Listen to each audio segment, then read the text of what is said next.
Hello my dear friends, welcome to our YouTube channel pharmajobalert.in. Friends, in this video we are going to see job openings from Amneal Pharmaceuticals. Friends, this is a walk-in interview on 28th August for manufacturing, oral solid dosage form and injectables. So here you can see the number of openings are 70 and the experience required is minimum 1 year of experience in the relevant field, that is manufacturing, oral solid dosage forms and injectable.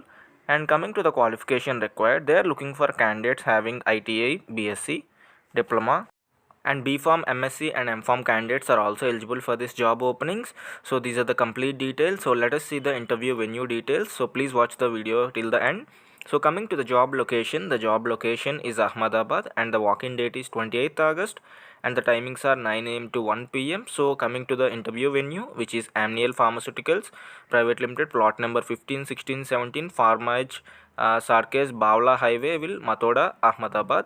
So here you can see the pin code for reference also. So these are the important details. Coming to the desired profile for the following, let us move on. In the next slide I will discuss those. So coming to the first one, for the oral solid dosage form requirement, manufacturing for tablet or capsules, the designation is manufacturing, and the qualification already discussed. For this, minimum 2 years of experience is required. The area is coating, granulation, compression, capsulation and packing. So coming to the next thing, which is sterile manufacturing, injectable or parenteral unit, the minimum experience is 1 year. So ITI, B.Sc, Diploma or B.Pharm or M.Sc or M.Pharm candidates are eligible. So the area is aseptic and controlled area operation. These are the complete details, my dear friends. Thank you for watching.